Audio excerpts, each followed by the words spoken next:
এক বাঙালি ছেলে ও তার দুই বিদেশি বন্ধু মিলে বানিয়ে ফেলেছিল পৃথিবীর সবথেকে বড় সোশ্যাল নেটওয়ার্ক প্ল্যাটফর্ম ইউটিউব। এই যে আমরা সারাদিন প্রায় ঘন্টার পর ঘন্টা ইউটিউবে সময় কাটাই, এর সহপ্রতিষ্ঠা একজন বাংলাদেশি নাগরিক, নাম হলো জাভেদ কারিম। অজানা তথ্য চ্যানেলে আপনাদের স্বাগত। ঘটনাক্রমে ইউটিউবে সর্বপ্রথম ভিডিওটি আপলোড করেছিল এই জাভেদ কারিম। ভিডিওটির নাম মি অ্যাট দ্য জু। 19 বছর আগে আপলোড করা এই ভিডিওটির বর্তমান ভিউ 32 কোটি।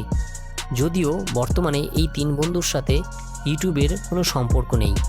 বহুদিন হলো তারা যেন ইউটিউব থেকে হারিয়ে গেছে। এখন ইউটিউবকে সবাই গুগলের প্রপার্টি বলে মনে করে। তার কারণ হলো 2006 সালে ইউটিউবকে 8,000 কোটি টাকায় কিনে নেয় গুগল।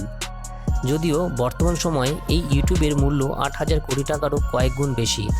কয়েক মাস আগে ইউটিউবে যখন ডিসলাইক অপশন সরিয়ে নেয়, তখন জাভেদ ইউটিউবের এই সিদ্ধান্তের কড়া সমালোচনা করেছিলেন। কিন্তু কি হবে, ইউটিউব তো তাদের আর নেই এখন। আসুন এবার জেনে নিই ইউটিউব তৈরির আসল গল্প, আর তার সাথে জেনে নিই ইউটিউব তৈরির প্রতিষ্ঠাতারা এখন বর্তমানে কি করছে। জাভেদ কারিম, স্টিভ চেন, হার্ডলি ছিলেন তিন বন্ধু। একদিন হার্ডলি আর স্টিভ চেন ডিনারে গেছিলেন। হার্ডলি এই ডিনার পার্টির কথা জাভেদকে বলতে জাভেদ কিছুতেই বিশ্বাস করেনি। যদিও এই ডিনার পার্টি ভিডিও হার্ডলির কাছে ছিল, কিন্তু এই ভিডিওটি জাভেদের কাছে পাঠানোর কোনো উপায় ছিল না। সেই থেকেই ইউটিউব তৈরির কথা মাথায় আসে এই তিন বন্ধুর।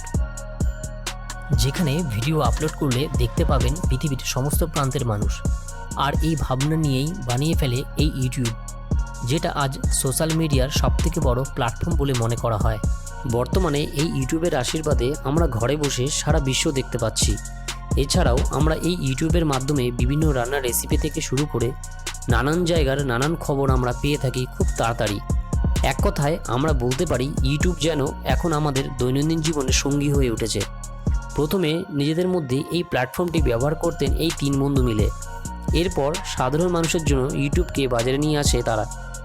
কিন্তু সাধারণ মানুষ এই রকম আগে কখনো দেখেনি। ভারত ও বাংলাদেশের ভিডিও পৌঁছে যাচ্ছে আমেরিকা ও ইউরোপের মানুষের কাছে কোনো খরচা ছাড়াই। এই ইউটিউবের মাধ্যমে বিশ্বের যে কোনো ঘটনা খুব তাড়াতাড়ি সবার কাছে পৌঁছে দেওয়া যায়, যার ফলে এই ইউটিউব প্ল্যাটফর্মটি খুব তাড়াতাড়ি সবার কাছে খুব আকর্ষণীয় হয়ে ওঠে।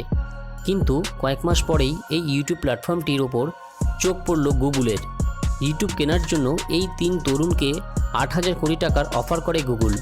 তাতে এই তরুণরা টাকার লোভ সামলাতে না পেরে তারা ইউটিউবকে গুগলের কাছে বিক্রি করে দেয়। সেই 8,000 টাকার বিনিময়ে প্রতি মাসে ইউটিউব থেকে কয়েক লক্ষ কোটি টাকা আয় করছে এখন গুগল। এই ইউটিউব এখন প্রায় 37 লক্ষ ভিডিও আপলোড হয় প্রতিদিন, যা কারোর পক্ষেই ইউটিউবে পুরো ভিডিও দেখে শেষ করা সম্ভব না। পৃথিবীর বড় বড় কোম্পানি থেকে শুরু করে বড় সমস্ত আর্টিস্টরা এখন ইউটিউবের মাধ্যমে মার্কেটিং করে তাদের বিজনেসের। এমনকি এখন তো মধ্যবিত্তরাও তাদের ব্যবসা প্রচার করছে এই ইউটিউবের মাধ্যমে। আর ইউটিউবের আসল প্রতিষ্ঠা যারা করেছিলেন তারা এখন কোথায়?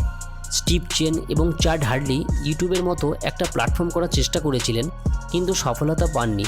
আর করিম এখন বিভিন্ন স্টার্টআপে ইনভেস্ট করে বেড়ান। এই হলো ইউটিউবের প্রতিষ্ঠাতাদের কাহিনী।